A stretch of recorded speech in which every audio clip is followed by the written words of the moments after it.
풍성한 삶을 위한 9가지라는 시리즈 주제를 가지고 말씀을 지난주부터 나누기 시작했습니다. 오늘은 풍성한 삶을 위한 예배라는 제목으로 말씀 나누려고 합니다. 언젠가 제 아내가 가르쳤던 학생의 부모님께서 그 달라스 오케스트라 공연 티켓을 저희 가족 4사람을 위해서 구입을 해주셔서 저희가 가서 그 공연을 관람할 기회가 있었습니다. 저는 이제 영상으로는 뭐 연주를 보기도 하고 또 감상도 가끔씩은 하지만 제가 그렇게 무슨 클래시컬 음악에 조예가 깊은 건 아니라서 그냥 처음으로 가보는 그 오케스트라 홀도 궁금하기도 하고 그 공연 자체도 좋겠지 이런 약간 설레는 마음으로 이제 가족들을 데리고 갔습니다. 꽤 유명한 분이 연주를 한다고 했는데 그냥 제 입장에서는 잘한다 이 정도였습니다. 근데 연주가 이제 한참 진행되고 마치고 나서 보니까 제가 전혀 예상하지 못했던 반응이 나오는 거예요. 전 객석에서 사람들이 일동 기립을 해서 환호성을 외치면서 휘스를 불고 뜨겁게 열렬히 박수를 보내는 것을 보면서 내가 뭘 놓쳤나? 이런 생각을 잠깐 했습니다. 제가 옆에 이제 아내 모습을 보니까 아내도 뜨거워서 단 한 번도 보지 못했던 모습으로 박수를 팍 치는 거예요. 그러면서 오랜만에 귀가 깨끗하게 청소된 느낌이다. 속이 다 시원해진다. 이런 표현을 하더라고요. 저도 그 공연을 관람했거든요. 그 연주자가 실력이 좋은 것 같다. 좀 깔끔한 것 같다. 그리고 달라스 오케스트라 가면들의 그 연주 모습들도 진짜 저 정도 연주하기까지 진짜 오랜 시간 애썼겠다. 이 정도. 그 공연 홀 자체가 소리가 잘 울리네. 이 정도 생각을 하면서 연주를 관람을 했는데 제가 느꼈던, 경험했던 그 감동과는 비교도 되지 않는 감동을 느꼈던 분들이 그 자리에 꽤 많았던 것 같아요. 제 아내도 제가 전혀 예상하지 못할 정도로 뜨겁게 반응을 하는 걸 보면서 직간접적으로 그 음악을 경험했던 지식과 그리고 그 클래시컬 음악에 대한 관심이 이 경험을 풍성하게 만들었구나 하는 그 경험을 제가 했어요. 반대로 집에서 이제 스포츠 경기를 시청을 하면 어떨까요? 저는 입을 벌리고 쟤 진짜 잘한다, 대단하다 이런 반응을 보이고 있을 때 제 아내는 핸드폰 보고 있죠. 전혀 감동이 교감이 안 돼요. 여러분 무슨 차이일까요? 어떤 공연을 관람을 하거나 어떤 TV 프로그램, 스포츠 경기를 시청을 하거나 하는데 거기서 경험하는 이 풍성한 감동이라는 것은 그 대상에게 가지는 관심과 그리고 직간접적으로 꼭 악기를 대단하게 연주할 줄 알아서만이 알고 있는 지식이 아니라 직간접적으로 관심 때문에 쌓인 지식이 그 연주나 운동 경기를 시청하면서 그들이 얼마나 연습을 많이 했을까? 저 퀄리티까지 끌어올리기 위해서 얼마나 부단한 노력이 있었을까? 얼마나 세밀한 관심이 있을까? 이런 것에 대한 appreciation이 그 감동, 그 풍성함을 만들어내는 것이 아닌가 그런 생각이 듭니다. 관심과 지식입니다. 관심과 지식. 예배도 마찬가지인 것 같습니다. 하나님에 대한 관심이 크고 하나님이 어떤 분이신지에 대한 지식이 우리 안에 풍성하다면 몇 사람이 모여서 드리는 예배를 통해서도 하나님께서 주시는 예비하신 그 풍성함을 누릴 수 있는 준비가 우리 안에 되어지는 것이죠. 그런데 하나님에 대한 관심이 별로 없고 예배 자체에 대한 기대감이 별로 없고 그리고 하나님이 어떤 분이신지 어떤 능력을 가지셨는지 우리에게 어떤 은혜를 베푸셨는지에 대한 관심과 직간접적인 경험으로 쌓인 그 지식이 없다면 충분한 어프리시에이션이 이루어질 수가 없는 것이 아닐까 그런 생각을 해보았습니다. 여러분 어떻게 생각하세요? 우리는 풍성한 예배를 드리고 싶습니다. 저 제목은요, 풍성한 삶을 위한 예배라는 제목을 엄밀하게 생각하면 잘못된 제목입니다. 제가 약간 좀 어그로한다고 그러죠. 유튜브 제목을 잡을 때 사람들에게 미끼를 투척하는 거예요. 여러분의 삶을 풍성하게 만들기 위한 예배를 드릴 수 있습니다. 이렇게 미끼를 투척하는 것인데, 엄밀하게 말하면 여러분, 우리의 예배가 풍성하기 때문에 결과적으로 우리의 삶이 풍성해지는 것이죠. 그렇죠? 내가 풍성한 삶을 살고자 예배를 인위적으로 풍성하게 만드는 것은 아닙니다. 우리의 예배가 하나님 앞에 풍성할 때 우리의 삶이 그 결과로 풍성해질 텐데, 과연 어떻게 우리가 그런 예배를 드릴 수 있을 것인가, 그 지점을 놓고 예수님께서 직접 하신 말씀을 가지고 한번 그 예배에 관한 은혜를 나눴으면 좋겠습니다. 요한복음 4장 19절에서 26절까지의 말씀인데요. 요한복음 4장 19절에서 26절까지의 말씀인데요. 제가 먼저 한번 쭉 읽어드리고 우리가 말씀을 천천히 살펴보도록 하겠습니다. 여자가 말하였다. 선생님, 내가 보니 선생님은 예언자이십니다. 우리 조상은 이 산에서 예배를 드렸는데 선생님네 사람들은 예배드려야 할 곳이 예루살렘에 있다고 합니다. 예수님께서 말씀하셨다. 여자여, 내 말을 믿어라. 너희가 아버지께 이 산에서 예배를 드려야 한다거나 예루살렘에서 예배를 드려야 한다거나 하지 않을 때가 올 것이다. 너희는 너희가 알지 못하는 것을 예배하고 우리는 우리가 아는 분을 예배한다. 구원은 유대 사람들에게서 나기 때문이다. 참되게 예배를 드리는 사람들이 영과 진리로 아버지께 예배를 드릴 때가 온다. 지금이 바로 그때이다. 아버지께서는 이렇게 예배를 드리는 사람을 찾으신다. 하나님은 영이시다. 그러므로 하나님께 예배를 드리는 사람은 영과 진리로 예배를 드려야 한다. 여자가 예수께 말했다. 나는 그리스도라고 하는 메시아가 오실 것을 압니다. 그가 오시면 우리에게 모든 것을 알려주실 것입니다. 예수께서 말씀하셨다. 너에게 말하고 있는 내가 그다. 아멘. 오늘 이 말씀 여러분 잘 아시는 말씀이죠. 예수님께서 사마리아 지역을 지나가시다가, 물론 계획하신 일이었겠지만 야곱의 우물가에서 우물을 깃고 있던 한 여인을 만나십니다.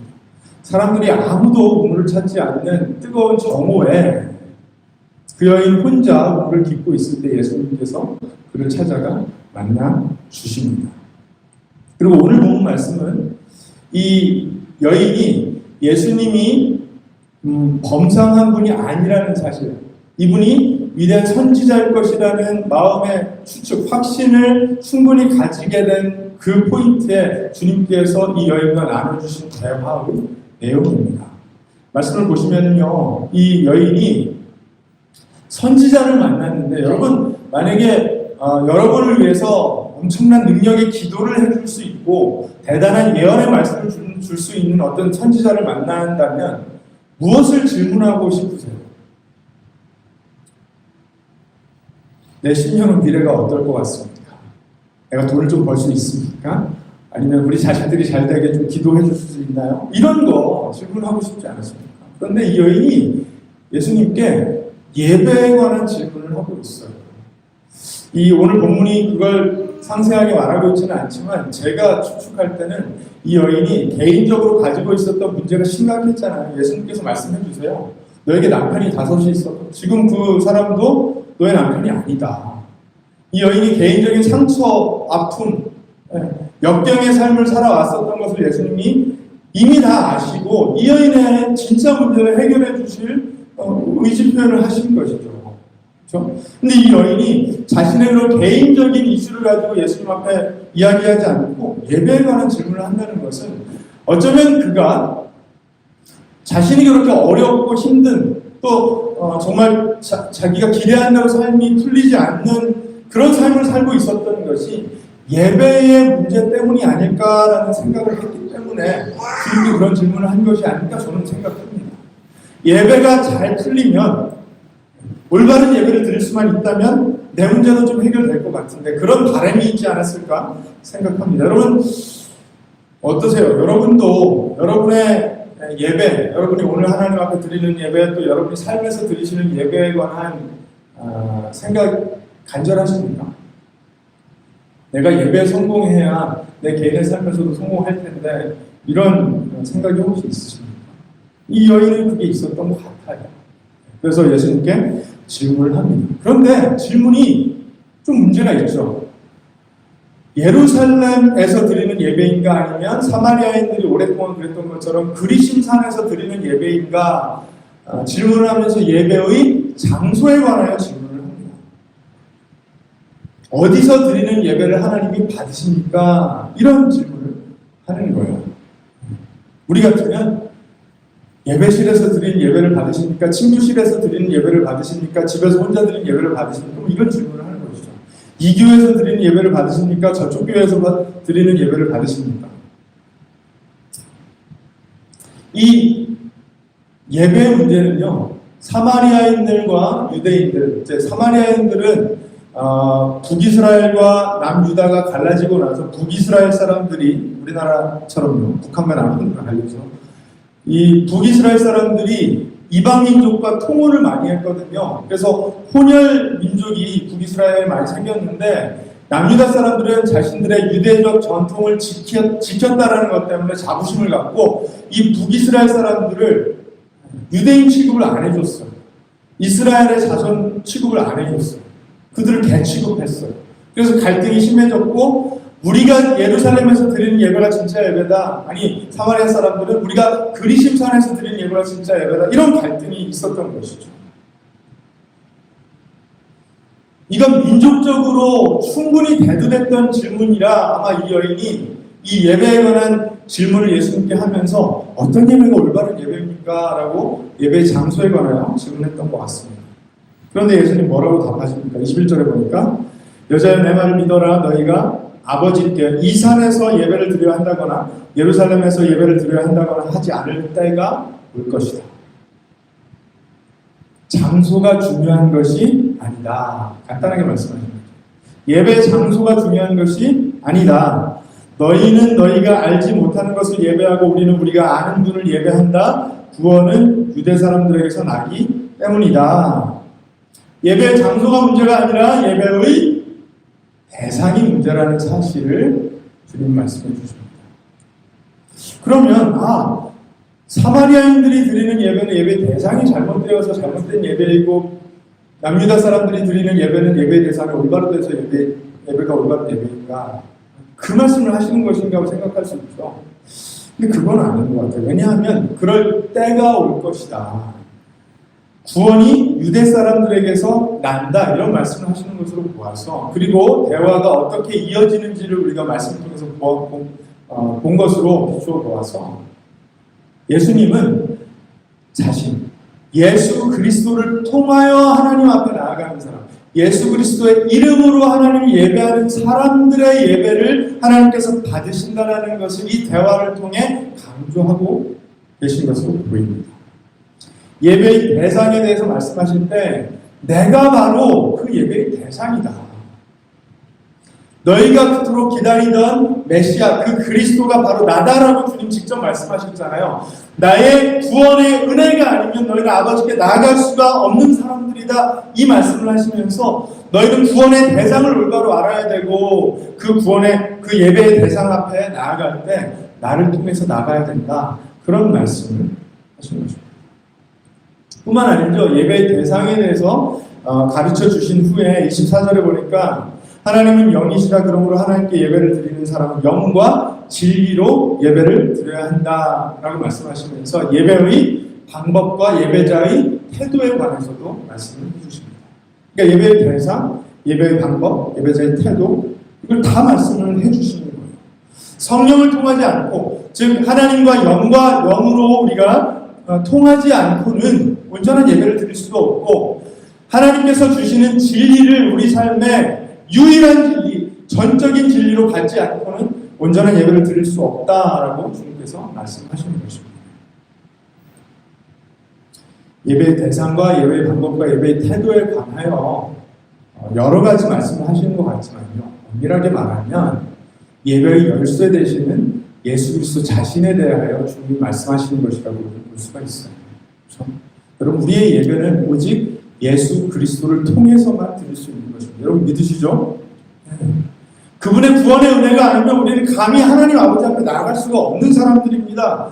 그런데 이렇게 하나님을 예배할 수 있게 된 것은 우리를 구원하신, 그 피값 주고 우리를 구속하신 주님의 은혜를 힘입어 하나님 아버지 앞에 나아갈 수 있게 된 것입니다. 요한복음 14장 6절에 보면 예수님께서 친히 말씀하세요. 나는 길이요 진리요 생명이다. 나를 거치지 않고서는 아무도 아버지께로 갈 사람이 없다. 이 말씀에는 어떠한 모호함도 없어요. 애매함이 전혀 없습니다. 분명히 말씀하세요. 오직 예수 그리스도를 통해서만 하나님 아버지 앞에 나아갈 수가 있다. 그래서 히브리서 기자도 히브리서 4장에 이렇게 말합니다. 우리에게는 하늘에 올라가신 위대한 대제사장이신 하나님의 아들 예수가 계십니다. 그러므로 우리의 신앙 고백을 굳게 지킵시다. 우리의 대제사장은 우리의 연약함을 동정하지 못하시는 분이 아닙니다. 즉 동정하시는 분이십니다. 그는 모든 점에서 우리와 마찬가지로 시험을 받으셨지만 죄는 없으십니다. 그러므로 우리는 담대하게 은혜의 보좌 앞에 나아갑시다.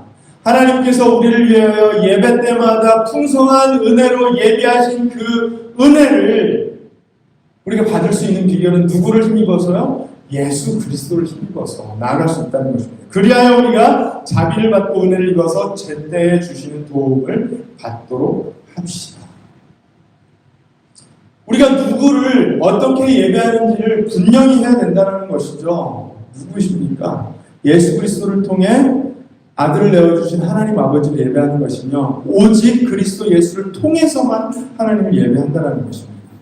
그냥 의식과 형식이 반복되는 예배가 아니라 우리의 모든 존재와 행위로, 삶으로 가장 깊은 곳에서부터 하나님을 만나는 예배, 그분의 음성을 듣는 예배, 우리의 삶을 그분께 의탁하는 그런 예배를 드려야 된다라고 주님 말씀하시는 것입니다. 다른 말로 하면 우리의 전인격이 하나님을 갈망하는 뜨거운 예배, 우리의 전인격으로 우리 자신을 하나님께 굴복하여 내어드리는 예배를 드려야 된다고 주님 말씀하시는 것입니다. W.A. 크리스럴 목사님은요, 이 점에 대해서 이 예배 관련해서 이런 말씀하셨어요. 예배하는 일은 하나님이 성결로서 양심을 자극하는 일이며 하나님이 진리로서 마음의 양식을 채우는 일이며 하나님의 아름다우심으로써 상상을 살찌우는 일이며 하나님의 사랑 앞에 중심을 활짝 여는 일이며 하나님의 목적을 위해 의지를 온전히 붓고 바치는 일이다. 조금 전에 제가 구구절절히 드린 말씀이 너무 간결하고 아름답게 요약이 되어 있죠. 그렇죠? 여러분, 크리스럴 목사님의 예배에 관한 이런 정의가, 이런 결론이 예배를 억지로, 의식적으로, 형식적으로 드리는 사람의 예배의 표현인가요? 그렇지 않죠. 예배가 가지는 그 풍성함이, 그 능력이, 그 은혜가, 그 감동이 다 전해지는 그런 묘사 아닙니까? 여러분, 우리는요, 얼마든지 풍성한 예배를 하나님 앞에 드릴 수 있습니다. 하나님은 우리가 하나님 앞에 나올 때 풍성하게 예비된 하나님의 은혜를 경험하기를 원하세요. 어떻게 그런 예배를 드릴 수 있을까요? 오늘 주님께서 말씀하신 대로 대상이 분명하고 방법과 태도가 건강한 예배를 드려야겠지만 그 모든 것을 아우르는 것은요, 그리스도 예수라는 그 한 분에게 얼마나 내가 압도당했는가, 얼마나 사로잡혔는가, 그분께 얼마나 관심이 있는가, 그분의 진리의 말씀을 얼마나 내가 이해하고 어프리시에이트 하는가, 얼마나 감동하고 있는가, 거기에 달려있다는 것입니다. 압도당해야 돼요. 사로잡혀야 돼요. 좋은 예배는 그런 예배입니다. 그런 예배를 드린 사람은 바뀝니다. 내 전인격을 가지고 하나님 앞에 내 의지를 굴복시켜서 맡겨드렸는데 어떻게 내가 바뀌지 않을 수가 있겠습니까? 그렇죠? 반드시 결과가 나타나요. 그래서 로마서 12장 1절에 보면요, 바울이 이렇게 말합니다. 형제자매 여러분, 그러므로 나는 하나님의 자비하심을 힘입어 여러분에게 권합니다. 여러분의 몸을 하나님께서 기뻐하실 거룩한 산 제물로 드리십시오. 이것이 여러분이 드릴 합당한 예배입니다. 이렇게 말합니다. 로마서 1장부터 11장까지 복음에 관하여 아주 유창하고 멋지게 설파한 바울이 그 결론으로 그러므로 여러분이 이 복음을 믿는다면 여러분은 예배를 드려야 됩니다. 이 이야기를 합니다. 어떤 예배를 드려야 하는가? 삶을 주님께 송두리째 맡겨드리는 거예요. 여러분의 몸을 거룩한 산 제물로 드리라고 하잖아요. 여기서 거룩한 산 제물은 이미지가 어떤 이미지입니까? 구약 백성들이 자신들의 죄를 하나님 앞에 속함받기 위해서 흠없는 어린 양이나 비둘기나 이런 동물들을 죽여서 피를 흘리고 각을 떠서 하나님 앞에 완벽하게 태워서 드리는 그 예배를, 그 제물을 하죠. 우리의 삶, 몸 말고 우리의 삶을 하나님께 그렇게 하나도 남김없이 태워서 올려드리라는 거예요. 그건 뭐죠? 나의 주장, 나의 고집, 나의 판단과 생각 그런 것들을 다 내려놓고 하나님께서 예배 가운데 여러분들에게 주시는 하나님의 음성, 하나님의 진리 앞에 굴복하라. 내가 틀렸고 주님이 옳으십니다. 주님의 그 아름다우심이 나를 사로잡고 주님의 완벽하심이 나를 압도합니다. 나는 내 삶을 주님께 기꺼이 맡겨드립니다. 이것이 예배라는 것입니다. 이것이 바울이 말하는 합당한 예배라는 거예요. 근데 이 예배라는 단어가요, 두 가지가 있습니다. 신약성경에 하나는 프로스쿠네오라는, 그러니까 종들이 상전의 절에 이렇게 고개를 숙이면서 발에 입 맞추듯이 절을 하는 것을 의미하는 단어가 있고요. 또 하나는요, 서비스. 그러니까 종들이 그 상전의 명령에 순종하여서 종들이 상전이 시키는 일을 하는 그 섬김의 행위를 또 라트레이아라는 헬라어 단어로 예배라는 번역을 합니다. 두 가지인 거예요. 하나는 worship, 프로스쿠네오는 worship이라고 번역을 하고 라트레이아는 service라고 번역을 하는데 영어로 우리가 예배를 뭐라고 부릅니까? worship, service. 그렇죠? worship, service라고. 그 worship이라는 단어는 어떻게 왔을까요? 이제 원어로는 고개를 숙여서 절하다인데, 그런데 그것은 왜 하는 행위이죠? 내가 인사를 하는, 내가 절을 하는 상대방에게 얼마나 존귀한 가치가 있는지 가치를 부여하는 행위잖아요. 당신은 귀한 분입니다. 당신은 내 절을 받아 마땅한 분입니다. 나는 이렇게 당신에게 존경을 포함합니다. 이런 거잖아요. 그래서 worship, 상대방의 가치를 충분히 인지하고 거기에 동의를 하는 것입니다. appreciate 하는 것입니다. 그러면 서비스는 뭘까요? 그렇게 가치를 부여한 대상이 받기에 합당한 섬김을 하는 것입니다. 그래서 예배는 우리가 이렇게 공적으로 모여서 함께 하나님 앞에 드리는 이것도 예배이지만, 이 예배를 하나님 앞에 온전히 드린 사람이 마음이 변해서, 삶이 변해서, 가치관이 변해서 삶으로 나아가 삶 속에서 드리는 예배예요. 하나님의 이름을 위해서, 하나님의 영광을 위해서 우리가 섬김으로 드리는 예배도 예배라는 것입니다. 이것이 당연히 따라와야 되는 합당한 예배라고 바울이 이야기하는 것입니다. 여러분, 이 모든 것들은 결국 어떻게 해야 이루어지는 일들입니까? 어떻게 건강한 월십 서비스를 드릴 수 있는 것입니다. 결국은 하나님의 월스를 발견해야 됩니다. 그분의 월스 앞에 내가 압도돼야 되는 거예요. 그분이 나에게 행하신 일 앞에 얼마나 내가 감사한지, 그게 얼마나 감격스러운지 충분히 인지하고 이해하고 사로잡혀야 되는 거예요. 이건 단순히 말씀만 많이 안다고 되는 것도 아니고, 단순히 내가 찬양을 뜨겁게 했다고만 되는 일이 아니라, 그 모든 것을 통해서 내 삶의 주도권을 가지고 계신 그분 앞에 내가 얼마나 굴복하고 내 삶을 얼마나 맡겨드리며 내 삶의 목표를 그분 안에서 달경하는가에 달려있는 일이라는 것입니다.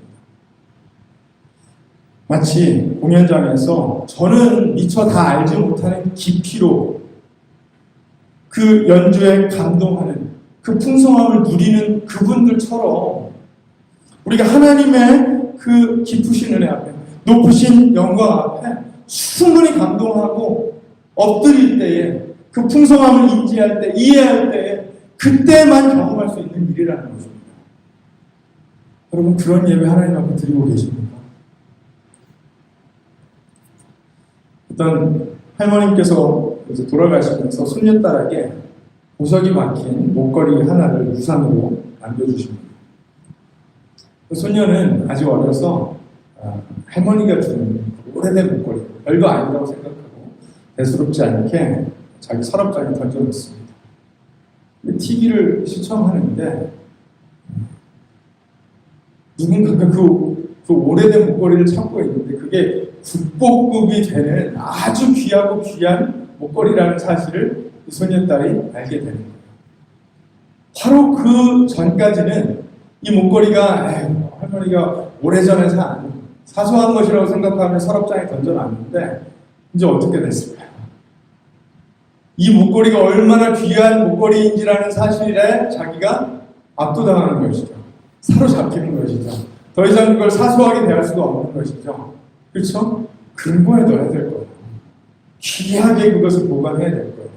왜냐하면 그것이 얼마나 귀한 가치를 가진 목걸이인지를 발견했기 때문에, 내가 인지했기 때문에, 충분히 어프리시에이트 하게 되었기 때문에, 그러면 다르게 되어야죠. 그렇지 않습니까? 어떤 티네이저가 부모님 신부름으로 마켓에 가서 뭐 사오라고 해서 이제 마켓에 딱 갔는데 이 캐시 레지스터 보니까 줄이 너무 긴 거예요. 딱 보니까 10분 넘게 기다려야겠네요. 어떨까요? 불평불만 투덜투덜 하는 것이죠. 우리 엄마는 왜 나한테 이런 걸 시켜가지고 내가 지금 여기서 10분이나 되는데 귀한 시간을 낭비하는가. 뭐 그러고 있는데 줄을 서서 이렇게 가만히 보니까 내 앞에 있는 사람이 내가 그렇게 오랫동안 짝사랑하던 여학생입니다. 바로 그 전까지 엄마는 왜 나에게 이런 걸 시켰냐면서 투덜대던 그 티네이저가 어떻게 바뀔까요? 저 친구 어떻게 하면 내가 말 한 번 걸 수 있을까? 엄마는 왜 어떻게 이렇게 절묘한 때 나한테 심부름 시켜서 저 친구와 함께 줄을 서게 해주셨나? 어떻게 하면 저 친구 번호를 얻을 수 있을까? 이런 생각하면서 설렐 거 아니에요. 여러분 10분이 길게 느껴질까요? 30분도 좋을걸요. 1시간도 좋을걸요. 문제는요, 나의 관심이 어디에 있느냐, 나의 예배 대상이 누구인가요? 그리고 내가 그 예배 대상에게 얼마나 압도당하고 있는가, 얼마나 설레고 있는가, 얼마나 큰 감동을 받고 있는가에 달려있다는 것입니다.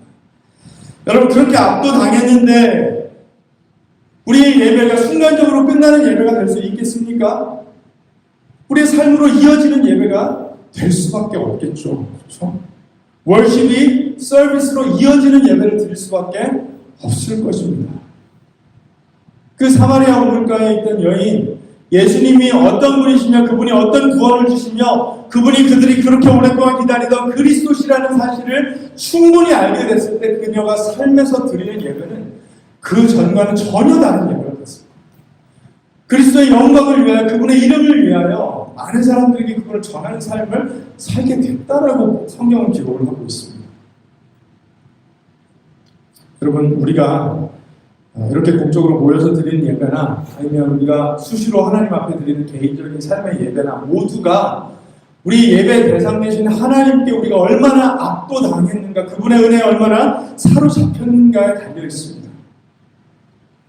여러분 알고 계십니까? 하나님께서 여러분을 구원하시기 위해서 어떤 대가를 치르셨는지, 여러분 한 사람을 온전한 사람, 건강한 인격체로 길러내시기 위해서 하나님께서 얼마나 큰 대가를 치르고 계신지 여러분 고민하고 계십니까? 생각하고 계십니까? 묵상하고 계십니까?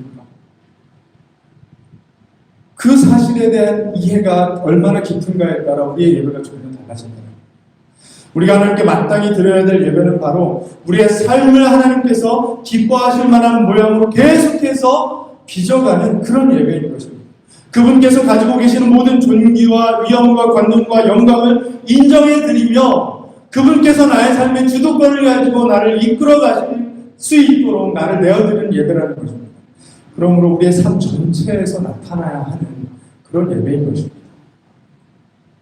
우리가 이 예배를 하나님께 드리면서 당연히 하나님께서 받으시기에 마땅한 그런 예배를, 바울이 이야기한 합당한 예배를 올려드리고 있는지, 아니면 그냥 일주일에 한 번 돌아오는 시간, 그래서 점 찍는 시간으로 여기고 예배하고 있는지 생각해 봐야 됩니다.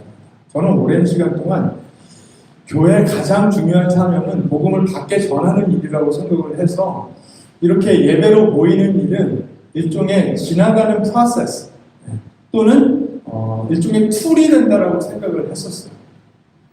크리스찬은 세상으로 나아가서 복음을 역동적으로 전해야 되는 사람들이기 때문에 이 예배를 통해서 은혜를 듬뿍 받아서 하나님 주신 능력을 가지고 세상에 나아가서 많이 전하면 되지.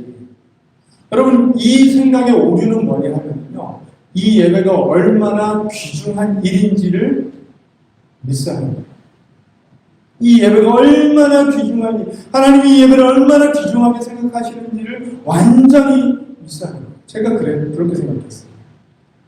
그런데 교회를 이제 섬기면서 목회를 하면서 제가 분명하게 말씀을 통해서 깨닫게 되는 것은요, 하나님은 우리의 예배를 받기를 기뻐하시는 분이시라는 거예요.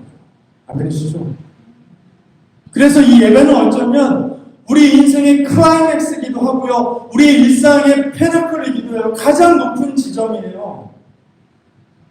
우리는 하나님을 예배하기 위해서 창조받은 사람들이고요, 하나님의 이름을 찬미하기 위해서 지음받은 사람들이에요. 그렇죠? 그거 여러분 다 배우셨잖아요. 하나님의 영광을 위해서 지음받은 사람들이에요. 우리가 언제 하나님의 영광을 가장 뜨겁게 찬양하고 높입니까? 예배를 통해서요. 그러면 나머지 삶은 무엇입니까? 예배 연속이긴 한데 이 자리에서 하나님과 영과 진리로 교통하였기 때문에, 하나님께 압도당해서 예배했기 때문에 나타난 결과물이에요. 거기가 목적이 아니라 여기가 목적이고, 삶 속에서 나타나는 여러 가지 변화와 우리의 섬김은 결과물이라는 것이죠. 우리가 하나님 예배할 때 내 인생에 초점이 맞춰져서 하나님 예배하면, 내 인생을 풍성하게 만들기 위해서 오늘 예배가 성공되어야 될 텐데, 이런 생각을 하는데, 제가 아까 말씀드렸죠. 엄밀하게 말하면 그건 오두투성이인 어그로 제목이라고. 이 예배가 풍성했기 때문에 내 삶이 결과적으로 풍성해진다면 그게 하나님께서 원하시는 일이라는 것입니다.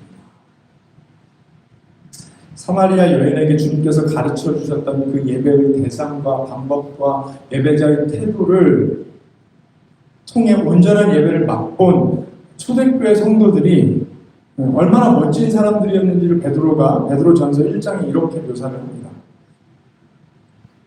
여러분은 그리스도를 본 일이 없으면서도 사랑하며 지금 그를 보지 못하면서도 믿으며 말로 다 표현할 수 없는 즐거움과 영광을 누리면서 기뻐하고 있습니다. 베드로는 예수님의 육성을 들었잖아요. 예수님을 손으로 만졌잖아요. 예수님과 함께 밥도 먹었잖아요. 그렇죠? 그런데 베드로의 설교를 통해 복음을 들었던 이 초대교회 사람들은 예수님을 본 적도 없으면서 마치 본 사람처럼 본 사람들보다 더 사랑하며 믿으며 즐거움과 영광과 기쁨을 누리고 있다라고 이야기합니다. 이건 하나님을 온전히 예배한 사람, 그리스도를 온전히 예배한 사람들이 누리는 기쁨이라는 거예요. 여러분은 믿음의 목표, 곧 여러분의 영혼의 구원을 받고 있는 것입니다. 온전한 예배를 하나님 앞에 드림으로 말미암아 하나님께서 예배하신 그 풍성한 성화의 은혜, 구원의 은혜, 그걸 경험하고 있다라고 이야기하는 거죠. 여러분, 우리는 다 하나님에게까지 자라가야 되는 사람들입니다. 그렇죠? 성화해서 영화가 되어야 되는 사람들인데 어떻게 그 일이 벌어집니까? 내가 세상에서 나를 쳐서 복종시켜서 의지로 절제하고 이렇게 했어요? 아니요. 그렇게 되는 일이 아닙니다. 하나님과 인격적인 교제를 통해서 하나님께서 주시는 은혜를 맛보면서 하나님의 존재, 임재에 압도당하면서 하나님의 치유와 회복을 경험하면서 하나님 앞에 자라가는 것입니다. 그러므로 성화는 내가 하는 것이 아니라 내 안에 계신 성령께서 하는 것이라 성화라고 부르잖아요. 그렇죠? 언제 그 일이 벌어집니까? 예배를 통해서 그 일이 벌어지고 계속해서 삶의 예배로 연장될 때 그 일이 벌어지는 것입니다. 여러분, 그래서 예배의 본질을 저는 이렇게 말씀드리고 싶어요. 예배의 본질은 하나님과 인격적으로 교제하며 감탄하는 것입니다. 하나님의 존재, 하나님의 사랑, 하나님의 성품, 하나님이 하신 일, 하나님의 능력, 하나님의 지혜, 하나님의 통치, 하나님의 은혜에 감격하고 놀라며 기뻐하는 것입니다. 압도당하는 것입니다. 놀라운 연주자의 연주를 충분히 감상하며 그 연주에 담겨있는 풍성함을 충분히 누리는 사람이죠. 하나님께서 여러분을 위해 예배 때마다 준비하신 그 풍성한 은혜를 충분히 인지하고 그 깊이와 넓이와 높이에 압도당하는 거죠.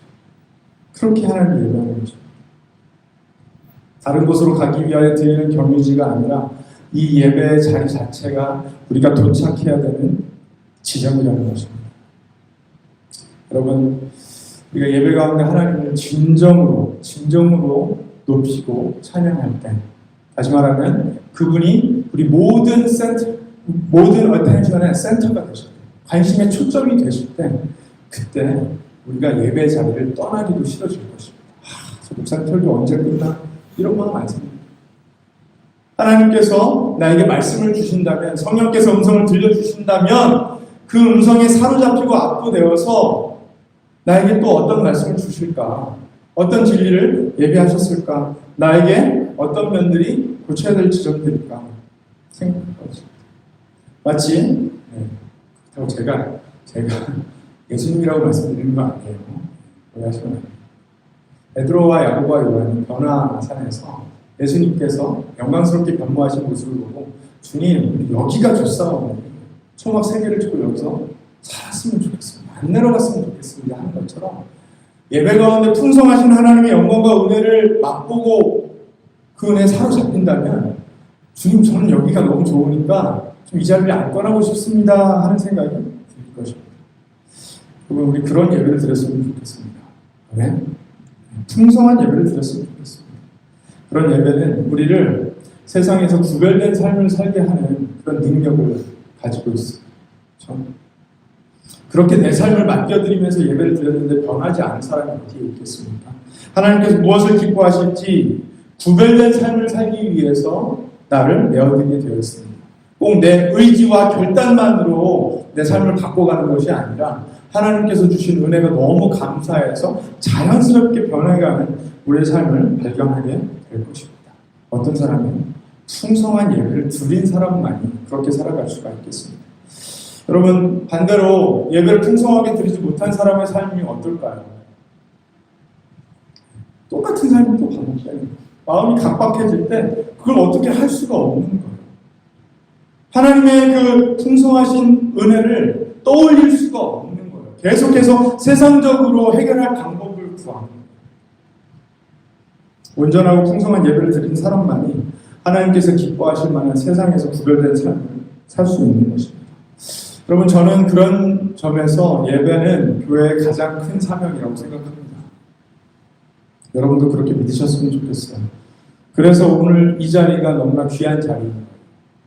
이 예배 자리가 여러분들이 반드시 지키셔야 되는 너무나 귀한 자리인 거예요. 제가 그냥 아주 평범한 이야기로 예를 한번 들어드리고 싶어요. 그러면 오래 사귀어서 깊이 알게 된 친구 있잖아요. 그렇죠? 그 친구가 어떻습니까? 그 친구가 꼭 사회에서 실력이 대단해서 정보와 지식이 많아서 그래서 여러분 그 친구와 맛있는 거 함께 먹고 싶고 재밌는 거 함께 하고 싶고 그런가요? 아마 안 그럴걸요. 그렇게 만나고 그렇게 사귀기를 원하는 사람들은 세상에 많잖아요. 회사 들어가면 회사가 최대 적은 인원으로 효율성을 통해서 최대 결과를 만들어내기 위해서 인플루언서들을 마치 인격체가 아닌 기계 다루듯 하는 것처럼 우리가 친구를 사귀고 싶지는 않잖아요. 여러분, 교회는요, 효율적으로 무언가를 해서 최대치를 뽑아내는 그런 기계적인 공동체가 절대로 아닙니다. 아니에요. 관계를 누리는 공동체입니다. 어떤 관계입니까? 우리가 하나님과 나누는 관계, 또 나 자신과 나누는 관계, 세 번째는 뭐 이웃과 나누는 관계이겠지만 크게 보면 우리 동료 신앙인 교우들과 나누는 관계, 네 번째는 세상, 믿지 않는 세상과 나누는 관계가 있습니다. 그 관계들이 풍성해지기 위해서는 저 사람 실력이 좋네, 저 사람 기술이 좋네, 저 사람 노하우가 있네, 그렇게 해서 나누는 것이 아니라 어떤 사람입니까? 오랫동안 내 옆을 지켜주는 사람. 내가 전화하면 받는 사람이에요. 내가 아프다고 하면 같이 울어주는 사람이에요. 그 사람과 같이 맛있는 것도 먹고 싶고 좋은 것도 나누고 싶고 여행도 같이 가고 싶잖아요. 그게 우리 마음 아닌가요? 그렇죠. 여러분, 하나님은 어떤 사람을 기뻐하실 거라고 생각하십니까? 실력이 대단한 크리스찬이요? 성경에 대한 진리가 해박한, 아삭한 그런 크리스찬이요? 아니, 제 생각에는 하나님은 늘 하나님과 교제하기를 원하는 꾸준하고 신실한 하나님의 사람을 기뻐하실 거라고 생각합니다. 그 사람들이 드리는 예배를 하나님은 기뻐하실 거라고 생각해요. 그 예배자를 지키면서 꾸준히 하나님 당신이 최고예요. 제 인생의 가장 귀한 가치를 하나님께만 드립니다. 인정합니다. 그 고백을 하는 사람들을 하나님은 기뻐 받으시고 그들에게 풍성한 은혜를 부어줄 거 믿습니다. 여러분, 우리가 늘 하나님 앞에 풍성한 예배 드렸으면 좋겠습니다. 우리 원웨이 교회에 속한 모든 예배자들이 하나님께서 주시는 풍성한 은혜를 늘 예배 가운데 누렸으면 좋겠습니다. 그래서 예배에서 경험한 풍성함이 삶으로 이어져가는 그런 우리의 예배가 됐으면 좋겠습니다. 여러분, 어떻게 하고 싶으십니까? 그런 예배를 늘 하나님 앞에 드리는 그런 풍성한 예배자 되시기를 예수님의 이름으로 축원드립니다.